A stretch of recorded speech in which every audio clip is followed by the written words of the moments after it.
අයිබෝවන් 10 ශ්‍රේණියේ විෂය නිර්දේශය තුළ වීජ ගණිතය තුළ තිබෙන ඉතාම වැදගත්ම පාඩමක් වන සමාන්තර ශ්‍රේණි පාඩම ආරම්භ කරන්නයි අපි සූදානම් වන්නේ. 10 ශ්‍රේණියේ තෙවැනි වාරය පාඩම් මාලාව තුළ තමයි මෙම වීජ ගණිතය පාඩම තිබෙන්නේ. සමාන්තර ශ්‍රේණි. අපි පාඩම ආරම්භ කරමු. මාතෘකාව ලියන්න. සමාන්තර ශ්‍රේණි.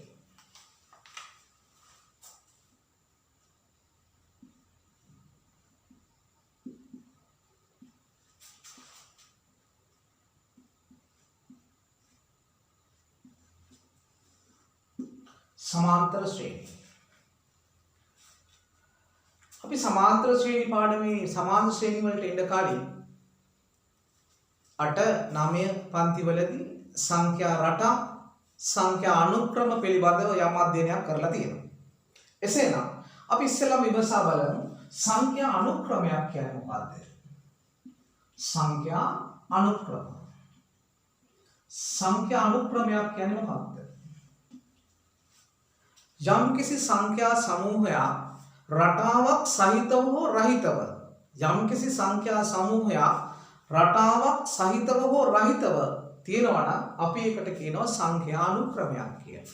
උදාහරණයක් වශයෙන් 2 4 6 ආදී වශයෙන් යන සංඛ්‍යා සමූහයක් තියෙනවා. අපි මේක කියනවා සංඛ්‍යා අනුක්‍රමයක්. හැබැයි මේකේ රටාවකුත් තිබෙනවා. අපි ගත්තොත් 1 5 9 ආදී වශයෙන් මේ තව සංඛ්‍යා අනුක්‍රමයක්. රටාවකුත් තිබෙනවා. අපි තව සංඛ්‍යා ටිකක් ගත්තොත් 20 18 16 මේ සංඛ්‍යා අනුක්‍රමයක්. එතකොට අපි සංඛ්‍යා සමූහයක් රටාවක් සහිතව රහිතව මා සංඛ්‍යාවක් රටාවක් රහිත එකක් ලියන්න. මේ විදිහට මේකත් අපි සංඛ්‍යා අනුක්‍රමයක් කියලා හඳුනා ගන්නවා. එහෙනම් සංඛ්‍යා අනුක්‍රමයක් කියලා කියන්නේ සංඛ්‍යා සමූහයක් රටාවක් සහිතව හෝ රහිතව පවතිනවා නම් අපි කියනවා සංඛ්‍යා අනුක්‍රමයක් කියලා. මේ සංඛ්‍යා අනුක්‍රමයක් ලියලා අවසාන වෙනවා නම් යම් කිසි පදයකින් අවසාන පදයකින් අවසන් වෙනවා නම් අපි ඒවට කියනවා පරිමිත සංඛ්‍යා අනුක්‍රමයක් අවසානයක් තියෙන. එහෙම නැත්නම් අවසානයක් නැතුව මේක අනන්තය කරා දිවෙනවා නම් අපි කියනවා අපරිමිත සංඛ්‍යා අනුක්‍රමයක් කියලා. හරි අනුමාත්‍රකාව ලියාගමු සංඛ්‍යා අනුක්‍රම.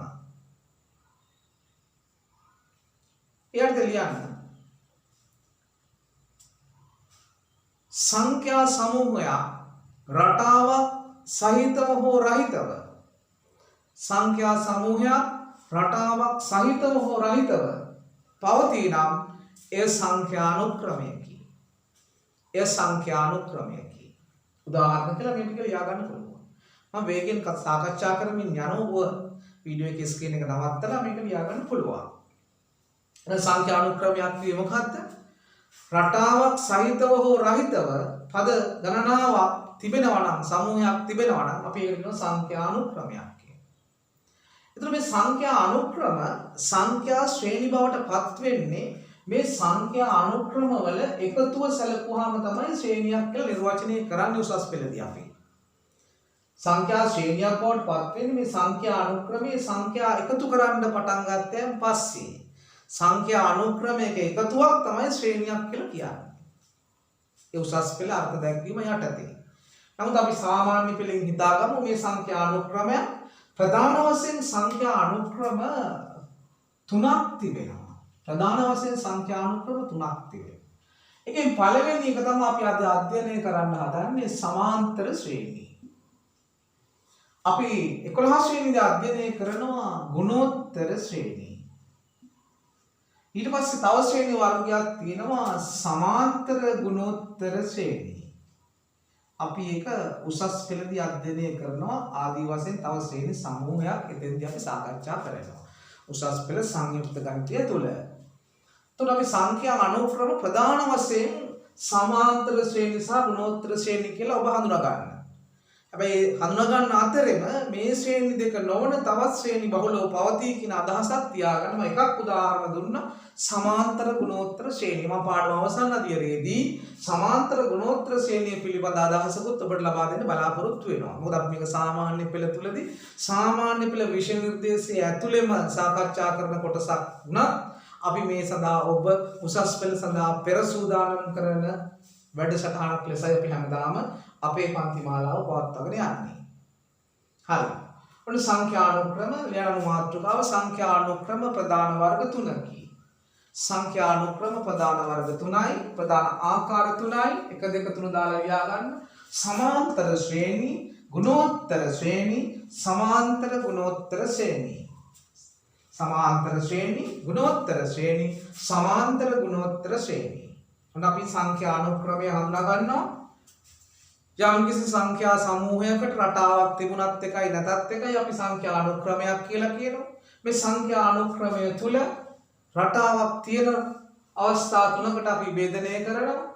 සමාන්තර ශ්‍රේණිය, ගුණෝත්තර ශ්‍රේණිය සහ සමාන්තර ගුණෝත්තර ශ්‍රේණිය අපි සාමාන්‍ය පෙළදී ඔබගේ අවධානයට යොමු කරන්න බලාපොරොත්තු වෙනවා.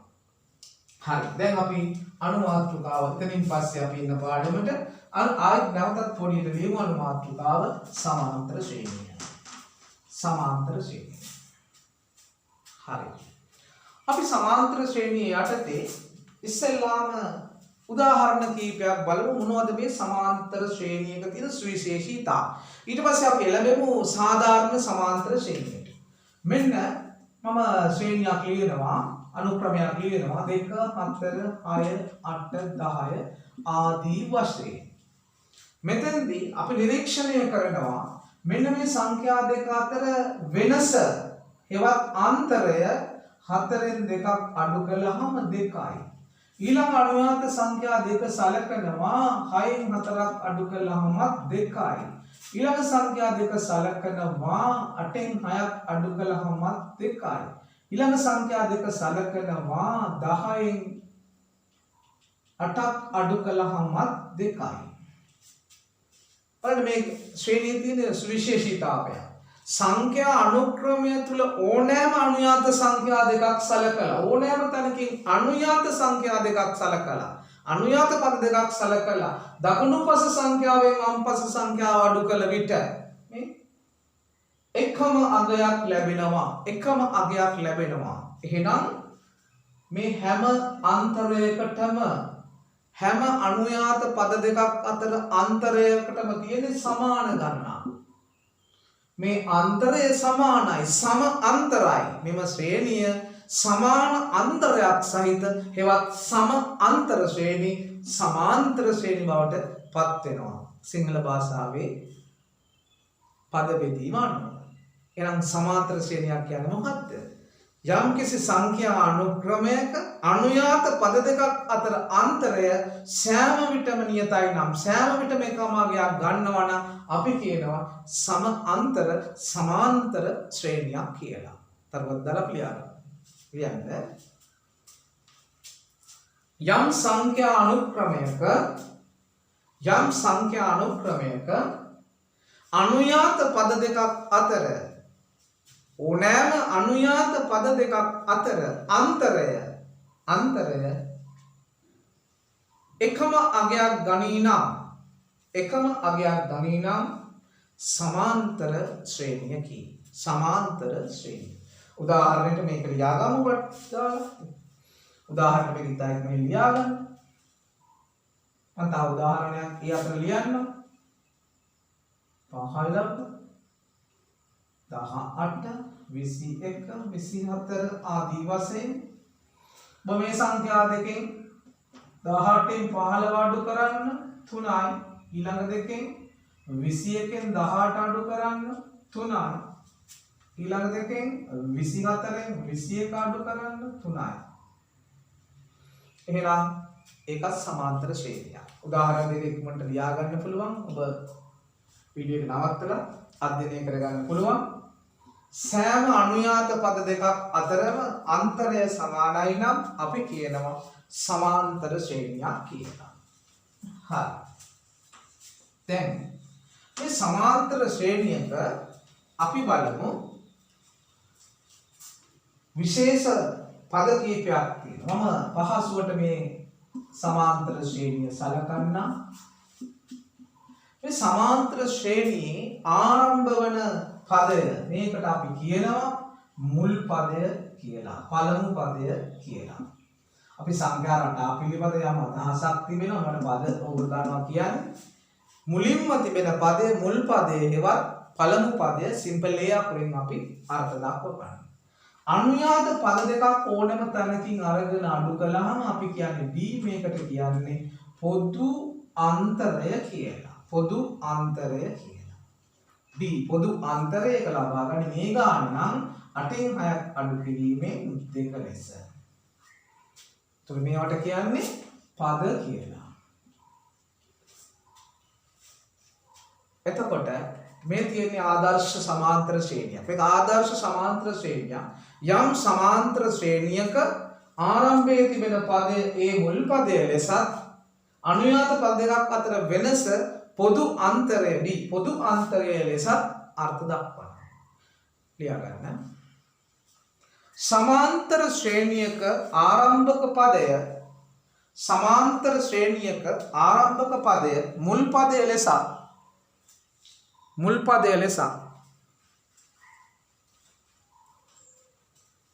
අනුයාත පද දෙකක් අතර වෙනස පොදු අන්තරයේ ලෙස අර්ථ දක්වයි. පොදු අන්තරයේ ලෙස අර්ථ දක්වයි. බෝඩ් එකේ තිබෙන ආදර්ශ ශ්‍රේණිය ලියා ගන්න.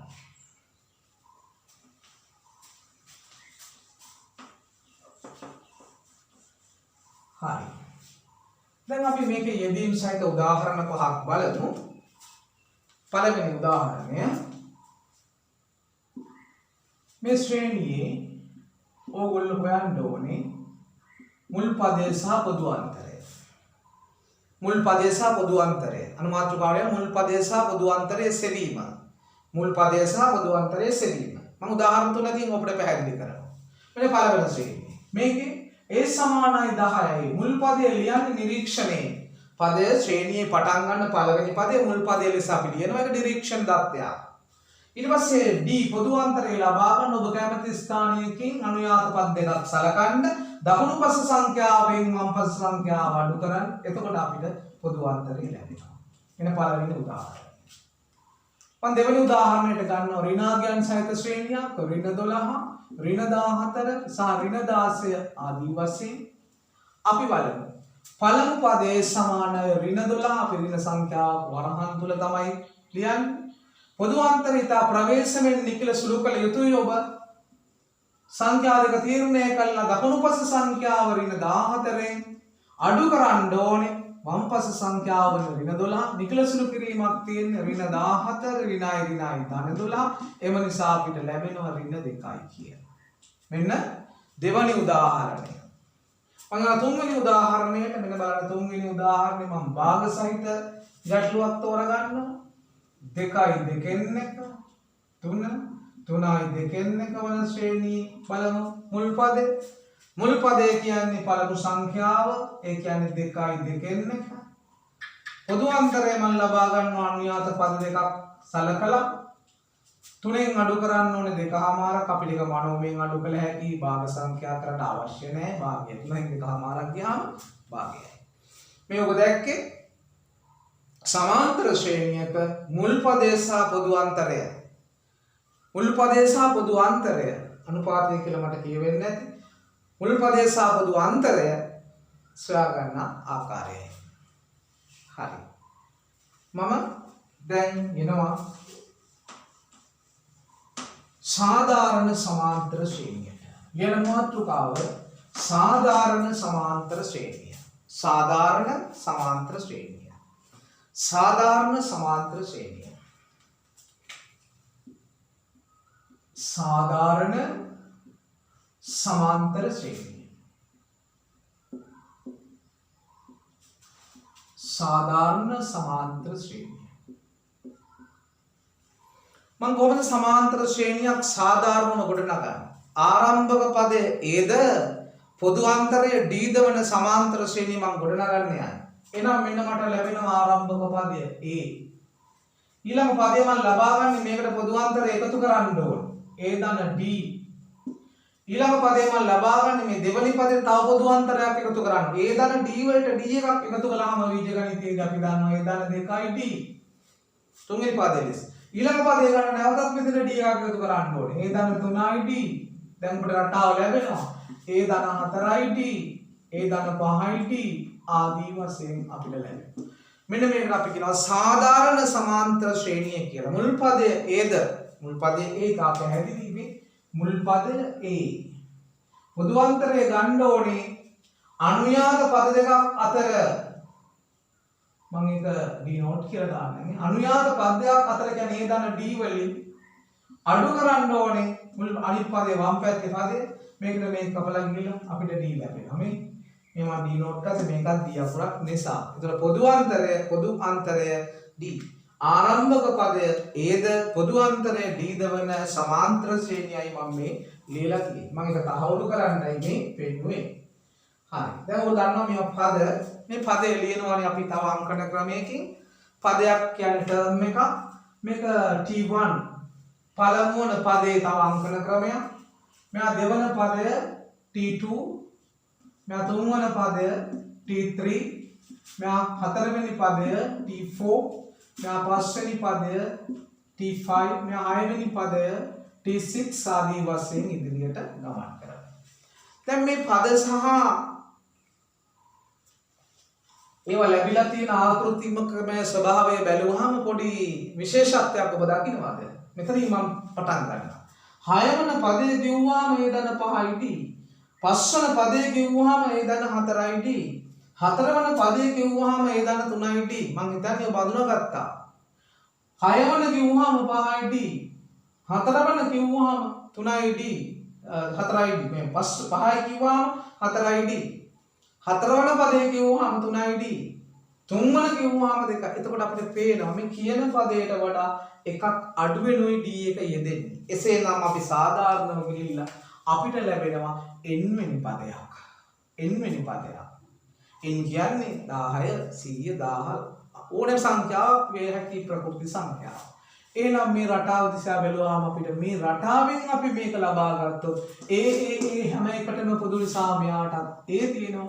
D හැම එකටම දිසා D තියෙනවා. හැබැයි n තියෙන්නේ 6ට එකක් අඩුවෙන් 5ට එකක් අඩුවෙන් 4ට එකක් අඩුවෙන් නම් n ට එකක් අඩුවෙන් n ඍණ 1යි. එහෙනම් අපිට සාධාරණ සමාන්තර ශ්‍රේණිය තුලින් පළවෙනි සමීකරණය ගොඩනගනවා Tn වෙනි පදය සමානයි A ධන n ඍණ 1යි D ලෙස. මේ තමයි ඔබට මේ පාඩමේ ලැබෙන ප්‍රථම සමීකරණය Tn සඳහා ලැබෙන Tn සූත්‍රය කියලා අපි කියනවා. පද දෙක හඳුන්වා ගන්න ඕනේ ඔයගොල්ලෝ. A කියන්නේ මුල් පදය, සිංහලෙන් ලියන්නේ A කියන්නේ මුල් පදය, D කියන්නේ පොදු අන්තරය, n කියන්නේ පද ගණන, Tn කියන්නේ n වන පදය. n වන පදය. මේ තියෙන්නේ සාධාරණ සමාන්තර ශ්‍රේණිය තුලින් Tn සූත්‍රය ලබා ගැනීම. ලියා ගන්න. බෝඩ් එකේ තියෙන්නේ ඔලස් එලෙසම ලියා ගන්න. සාධාරණ සමාන්තර ශ්‍රේණිය හරහා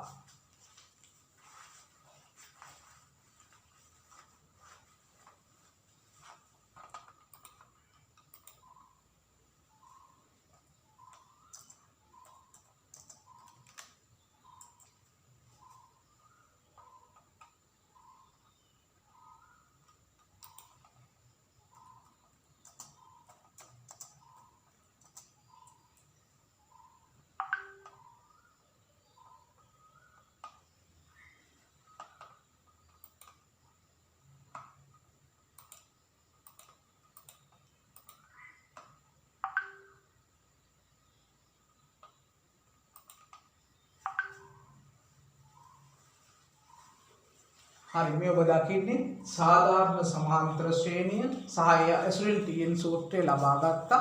Tn සමානයි A ධන n ඍණ 1යි. පද ටික හඳුනා ගන්න. A මුල් පදය, D පොදු අන්තරය, n පද ගණන, Tn n වන පදය. හරි. අපි මේ භාවිත සඳහා උදාහරණ 3ක් කරන්න බලාපොරොත්තු වෙනවා. මේ සියලුම සූත්‍ර ප්‍රගුණ කිරීම සඳහා අපි ඔබට ලබා දී තිබෙන නිබන්ධනය පාවිච්චි කරන්න අපේ වෙබ් අඩවියට පැමිණ ඒක ලබා ගන්න පුළුවන්. ඩවුන්ලෝඩ් කරලා අරගෙන ඔබ ඒ උදාහරණ කරන්න ඊළඟට අපි ඊළඟ සැසියේදී එම උදාහරණ කතා කරන්න බලාපොරොත්තු වෙනවා. දැනට අපි සූත්‍රය තහවුරු කර ගැනීම සඳහා උදාහරණ තුනක් හදමු. බලන්න පළවෙනි උදාහරණය. 2 4 6 යන ශ්‍රේණියේ 12 වන පදය සොයන්න. 2 4 6 ශ්‍රේණියේ 12 වන පදය සොයන්න. අපි දන්නවා සමාන්තර ශ්‍රේණි ප්‍රශ්නකදී අපි ඉස්සෙල්ලාම කරන්නේ මේහි අර සූත්‍රයේ තියෙන පද ටික මෙන්න මේ අතට සියල්ලම ලියා ගන්න. A සමානයි 2යි නිරීක්ෂණයෙන් D සමානයි අනුයාත පද දෙකක් අඩු කරලා ගන්න. මේ මම ඕගොල්ලන්ට උපදෙස් දෙනවා. කිසි විටකත් මෙය හිතෙන් ලබා ගන්න උත්සාහ කරන්න එපා. 4න් 2ක් අඩු කරලා හිතෙන් ලබා ගන්න පුළුවන් කියලා මම දන්නවා. නමුත් ඍණ සංඛ්‍යා එන්න පුළුවන්, භාග සංඛ්‍යා එන්න පුළුවන්, දශම සංඛ්‍යා එන්න පුළුවන්. යම් කාරණයක් නිසා හිතෙන් අඩු කරලා ඔබ වැරද්දුවොත් මේ ගානේ සියලුම ලකුණු ටික ඔබට නැතුව යනවා. ඒ නිසා සුපරීක්ෂාකාරී වෙන්න ඕනේ. නිසා අපි ලියලම අඩු කරමු. මොකද නිකිල සංඛ්‍යා සුළු කිරීමේදී සාමාන්‍ය පෙළ දරුවන්ගේ දුර්වලතා අපි හොඳින් අධ්‍යයනය කරලා තියෙනවා. ඒ නිසා ඒ දුර්වලතා මඟ හරින්නට තමයි අපි යෝජනා කරන්නේ මේක ලියලම අඩු කරන්න. n කියන්නේ පද ගණන ගාන තියෙන 12 වෙනි පදය කියලා. ඔබ සෙවිය යුත්තේ tn සෙවිය යුතු එකට අපි ප්‍රශ්නාර්ථ ලකුණක් දාගන්නවා.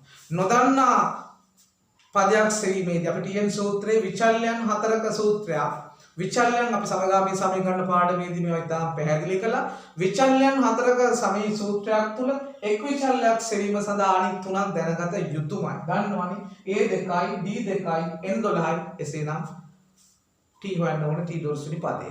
ආදේශයක් තියෙන අට ශ්‍රේණි ආදේශයක් තියෙන අපි සූත්‍රයේ දාලාස්සන්ට ලියන ආදේශ කරනවා. t n සමානයි a ධන n ඍණ 1යි d t n වලට 12 වන පදය t 12 කියන්නේ 12 වන පදය a කියන්නේ 2යි ධන වරහන් ඇතුලේ n කියන්නේ 12 ඍණ 1 d කියන්නේ 2යි සුළු කරන අපදා සුළු කිරීමේදී වරහන් ප්‍රමුඛස්ථාවය දෙන්න ඕන 2 ධන මේ 12න් එකක් ගාම 11 වරක් 2 ගන්න වැඩි කිරීමට ප්‍රමුඛතාවය දෙන්න ඕන 11 වරක් 2 22 අවසානයේදී එකතු කිරීමට භාජනය කරලා අපි ගන්නවා 12 වෙනි පදය 24යි කියලා. මේ අපි සාකච්ඡා කරේ පළවෙනි ගැටලුව tn සූත්‍රයේ භාවිත. ඔබ හොඳින් අධ්‍යයනය කරලා ලියා ගන්න පුළුවන්. ස්ක්‍රීන් එක නවත්තන්න. මම යනවා දෙවන උදාහරණයට. මෙන්න දෙවන උදාහරණය සඳහා ගැටලුවක් අපි ගමු. ඍණ තිබෙන ශ්‍රේණියක් මම සලකන්නම් දෙවන උදාහරණයට. 20 17 14 ශ්‍රේණියේ 21 වෙනි පදය සොයන්න. 21 වෙනි පදය සොයන්න. 20 17 14 ශ්‍රේණියේ 21 වන පදය සොයන්න. හරි. බලමු. a සමානයි 20යි නිරීක්ෂණයෙන් d සමානයි අනුයාත පද දෙකක් ගන්න 17න් 20ක් දකුණු පස සංඛ්‍යාවේ වම් පස සංඛ්‍යාව අඩු කරන්න. ඒ නිසා ඍණ 3යි අපිට d වලට ලැබෙන්නේ n සමානයි 21 වෙන පදේ tn සමානයි ගණනය කළ යුතුයි. එසේනම් අපි සූත්‍රයට ආදේශ කරමු. tn සමානයි a ධන n ඍණ 1යි d ආදේශ කරනවා t 21 a වලට 20 ධන n වලට 21 ඍණ 1 d වලට ඍණ 3 වරහණක් ඇතුලේ ආදේශ කරන්න ඕනේ ඍණ ගානක් අපි දන්නවා. අපි සුළු කරමු ඉස්සෙල්ලා වරහන් තුන 20 ධන මෙතෙන්වත් ලැබෙන්නේ 20 වරක් ඍණ 3 අපිට ලැබෙනවා මෙතන 20යි දැන් ධනයි ඍණයි ඍණ 20 වරක් 3 60යි එම නිසා මේ කිලෝ සුළු කිරීමෙන් අපිට ලැබෙනවා 21 වන පදය ඍණ 40 ලෙස ඔබට පැහැදිලි? අපි සාකච්ඡා කරේ සමාන්තර ශ්‍රේණියේ දෙවන පදය පිළිබඳව දෙවනි ගැටලුව tn සූත්‍රය පිළිබඳව දෙවනි ගැටලුව. අපි යන භාග සහිත සංඛ්‍යාවකට අපි යන තුන්වෙනි උදාහරණ. ඔබ මේ සියලුම ගැටලු සාදාගත යුතුයි. වීඩියෝ එක බලනකොට ඔබට අවශ්‍ය තරම් කාලයක් ලබාගෙන මේ අධ්‍යයනය කරන්න පුළුවන්. මම තුන්වෙනි ගැටලුව වශයෙන් භාග සහිත සංඛ්‍යාවක් සලකනවා. 5යි 3න් 1 5යි 3න් 2 වැනි ශ්‍රේණියක අපි බලාපොරොත්තු වෙනවා 10 වෙනි පදය සොයන්න. 10 වෙනි පදය සොයන්න. හරි අපි බලමු. කාරණා ටික ලියන්න. A සමානයි 5යි නිරීක්ෂණේ D සමානයි අනුයාත පද දෙකක් කරන් 5යි 3න් එකෙන් අපි 5ක් අඩු කරනවා. ඒක විෂම භාග කිරීම අවශ්‍ය නැහැ. ඉතින් 5යි 3න් එකෙන් 5 ගියාම 3න් එකයි. n කියන්නේ 10යි. අපි ලබා ගන්න ඕනේ tn සේවය යුතුයි. මෙන්න මේ කාරණා ටික අපි එක පැත්තකින් ලියාගෙන දැන් සූත්‍රයට ආදේශ කරනවා. බලන්න. tn සමානයි a දන්න n ඍණ 1යි d p 10 අපිට අවශ්‍යයි a වලට 5යි n වලට 10 ඍණ 1යි d වලට 3න් 1යි d වලට 3න් 1යි පැහැදිලිව භාග සංඛ්‍යාව ආදේශ කරන්න. දැන් අපි වරහන් තුල සුළු කරමු. 5 මෙතෙන් දෙන්නේ. මෙතනද 10 එකක් තියාම 9 වරක් 3න් 1 මම සුළු වෙන්නයි ගාන දුන්නේ. 3 වරක් කැපෙනවා. එහෙනම් අපිට එනවා 5 ධන 3 වරක් එක 3යි. එම නිසා 8යි කියලා අපිට ලැබෙනවා. මෙන්න tn සූත්‍රය භාවිතා කරලා පදයක් සේවය යටතේ මම සාකච්ඡා කරපු 3 වෙනි ප්‍රශ්නය.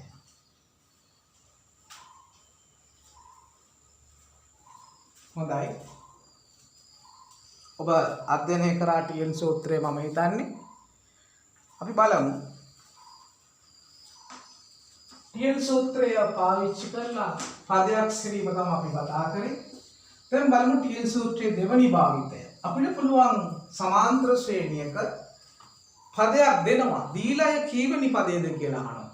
ඒ ආකෘතියක් අපි සාකච්ඡා ලියන මාතෘකාව සමාන්තර ශ්‍රේණිය යටතේ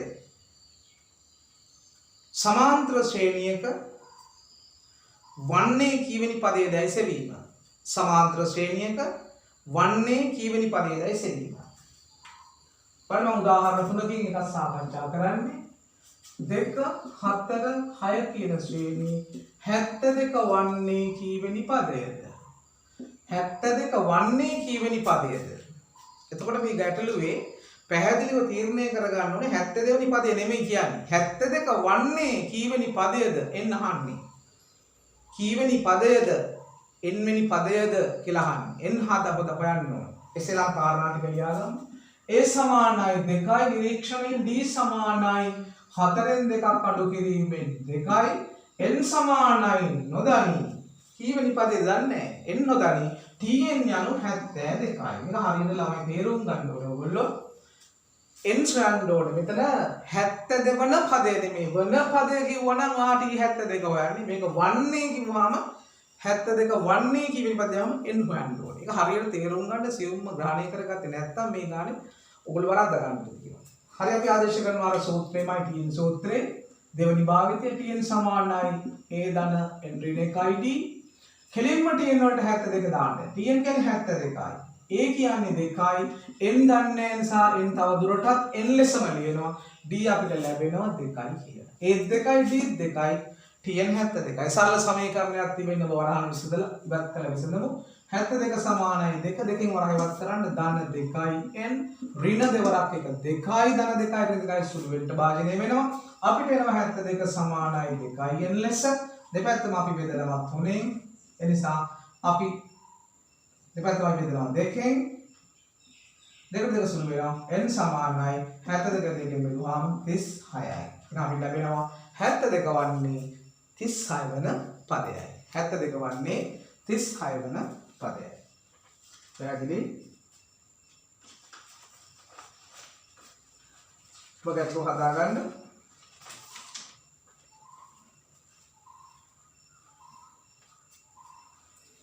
අපි දෙවන උදාහරණය බලමු. tn සූත්‍රයේ දෙවනි භාවිතාව යටතේ දෙවනි ගැටලුව බලමු.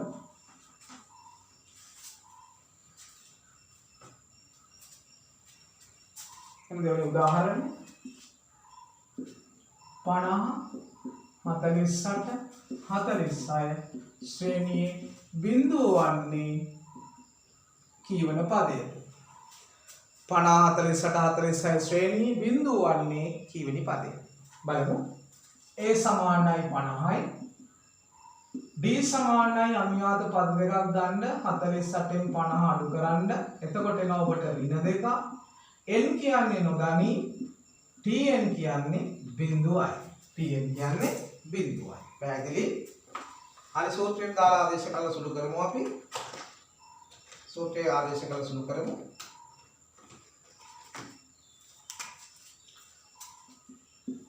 Tn සමානයි a ධන ඍණ 1යි d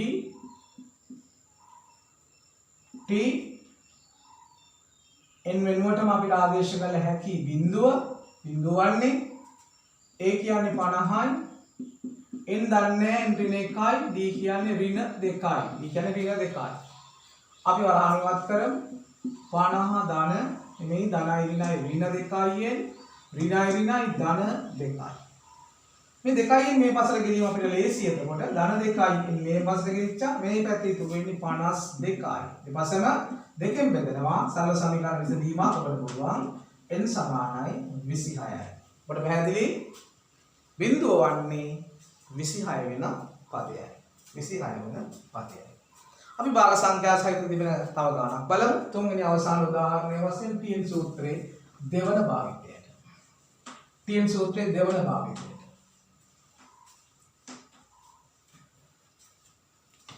මෙන්න තුන්වෙනි උදාහරණය.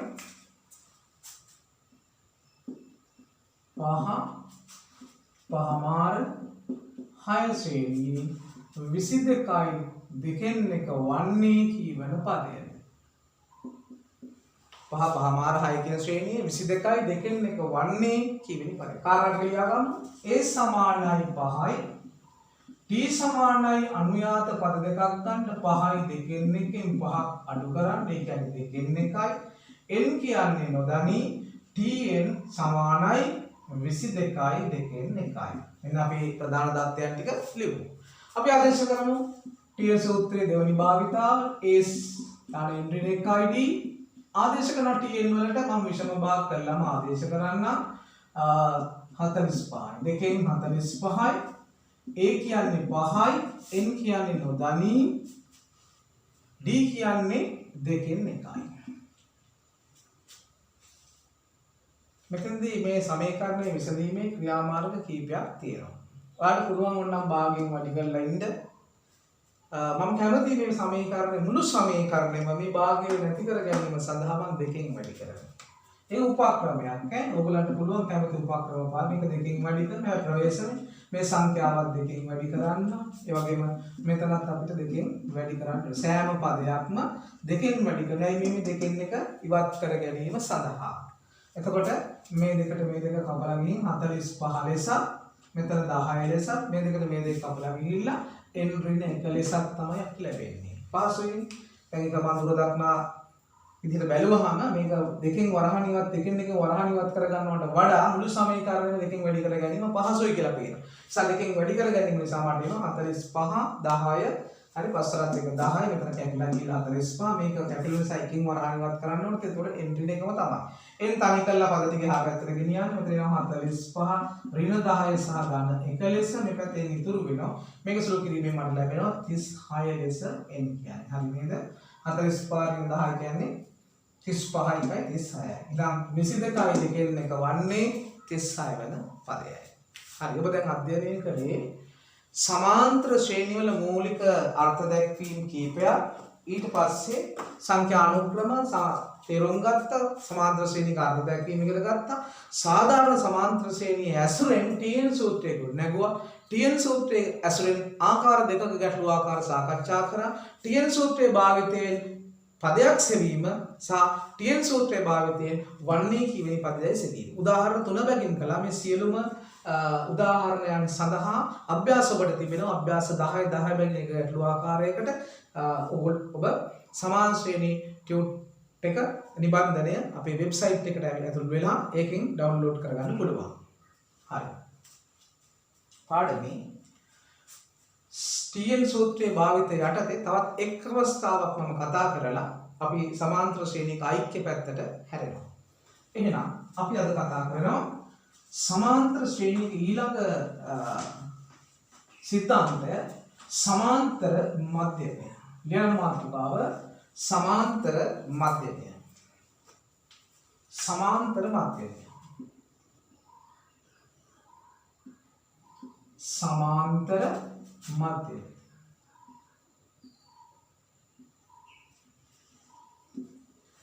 සමාන්තර මධ්‍යනය කියලා කියන්නේ යම් සමාන්තර ශ්‍රේණියක අනුයාත පද තුනක් නම් ABC කියන්නේ. අනුයාත පද තුනක් නම් මෙන්න මෙහි මැද තිබෙන පදය අපි හඳුන්වනවා සමාන්තර මධ්‍යනය කියලා. සමාන්තර මධ්‍යනය. මේක සමාන වෙනවා දෙපස සංඛ්‍යා දෙක එකතු කරලා දෙකෙන් බෙදීම. සමාන්තර ශ්‍රේණියක අනුයාත පද තුනක් නම් ABC කියන්නේ B සමාන වෙනවා A ධන C බෙදීම දෙකට. ඕනෑම සමාන්තර ශ්‍රේණියක මේ ක්‍රියාකාරකම කරලා ඔබ තහවුරු කරගත හැකියි. මම සමාන්තර ශ්‍රේණියක පද මෙහින් එනවා ඇවිල්ලා මම 10 එළියන්නකො 10 12 14 මේ සමාන්තර ශ්‍රේණියක් අනුයාත අන්තරේ සමානයි. එහෙනම් බලන්න මේ දෙපස දෙක එකතු කරලා දෙකෙන් බෙදලා 24යි 24 දෙකෙන් බෙදුවාම 12යි ලැබුණ නැත්නම් ලැබුණා. ඕනෑම සමාන්තර ශ්‍රේණියක ඕනෑම සමාන්තර ශ්‍රේණියක මේ ක්‍රියාදාමය කරලා බලන්න සාධාරණ සමාන්තර ශ්‍රේණිය කරලා බලන්න ඒත් ලැබෙනවා. එහෙනම් සමාන්තර ශ්‍රේණියක අනුයාත පද තුනක් නම් මේ BC කියන්නේ මැද තිබෙන පදය සමාන්තර මධ්‍යන ලෙස හඳුන්වනවා. එය දෙපස පද දෙකේ ഐക്യයේ භාගයට සමාන වෙනවා. තවදා ලියා ගන්න. සමාන්තර මධ්‍යනයක්. ලියන්න. සමාන්තර ශ්‍රේණියක අනුයාත පද තුනක් සැලකුව විට සමාන්තර ශ්‍රේණියක අනුයාත පද තුනක් සැලකුව විට සමාන්තර ශ්‍රේණියක අනුයාත පද තුනක් සැලකුව විට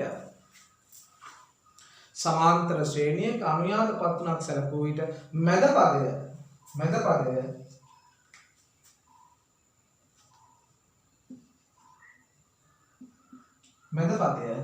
දෙපස සංඛ්‍යා දෙකෙහි ඓක්‍ය අර්ධයට සමාන වේ. මැද පදය දෙපස සංඛ්‍යා දෙකෙහි ඓක්‍ය අර්ධයට දෙපස සංඛ්‍යා දෙකේ ඓක්‍ය අර්ධයට දෙපස සංඛ්‍යා දෙකේ ඓක්‍යෙහි අර්ධයට සමාන වේ. මේ විදිහට බලලා සූත්‍රය කොට කරගන්න.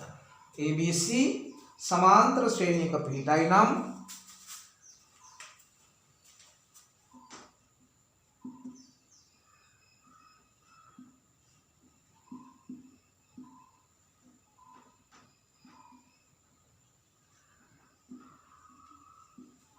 ABC සමාන්තර ශ්‍රේණියක පිටයි නම් B සමානයි A ධන C බෙදීම දෙක ලෙස.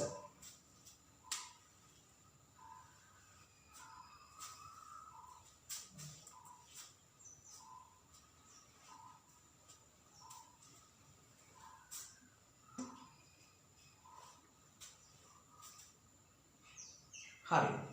අපි මේකේ උදාහරණ දෙකක් බලමු සමාන්තර මධ්‍යනය ඇසුරෙන්.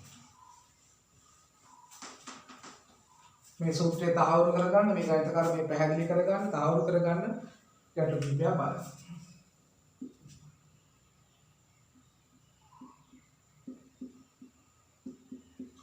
සමාන්තර ශ්‍රේණියක් ලෙස නිරූපණය වෙනවා ඒ ලබා ගන්න. අපිට පේනවා සමාන ශ්‍රේණිය දෙපස පද දෙක දාන්නවා. එහෙනම් අපිට ඒ සමාන වෙනවා 12 ධන 16 බෙදීම දෙකෙන් ඒ කියන්නේ 28 බෙදීම දෙකෙන් ඒ කියන්නේ 17. ඔන්න සමාන්තර මධ්‍ය නියුතුව. පළවෙනි උදාහරණය ලියා ගමු. 12 සමාන්තර ශ්‍රේණියක අනුයාත පද තුනක් නම් ඒ සොයන්න. 12 සහ 16 සමාන්තර ශ්‍රේණියක අනුයාත පද තුනක් නම් ඒ සොයන්න. දෙවෙනි උදාහරණය බලන්න. 4 හා 12 අතර සමාන්තර මධ්‍යනය සොයන්න.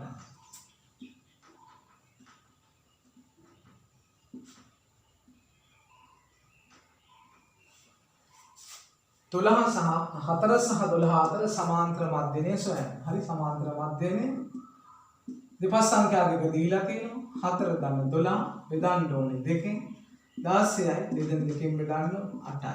එන සමාන්තර මධ්‍යනය හිතුවා.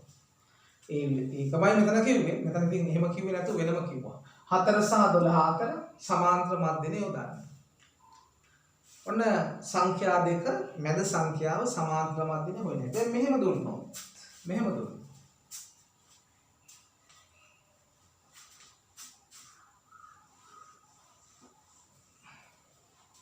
මෙන්න මේකයි අධ්‍යයනය කළ යුතු අවස්ථාව. හරි. අපිට කියනවා තුන්වෙනි උදාහරණය බලන්න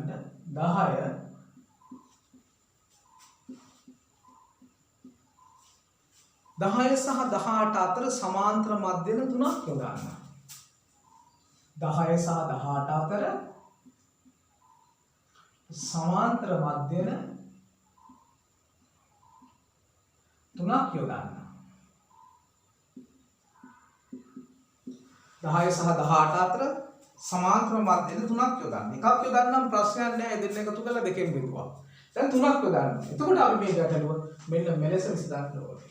අපි සමාන්තර මධ්‍යන තුන මෙහිම 10 18 අතර සම අපි මේකට ඉංග්‍රීසි අකුරු ටිකක් දාලා සමහර ලාව ඉස්තන් යොදා ගන්නත් පුළුවන්. ඉංග්‍රීසි හැබැයි ඉංග්‍රීසි අකුරු යොදා ගන්නකොට ඒ අකුර D අකුර වගේ N අකුර යොදා ගන්න එපා. මොකද හේතුව ඒවා සූත්‍රවල තියෙන නිසා. නිසා අපි යොදා ගන්නවා සමාන්තර මධ්‍යන x y z.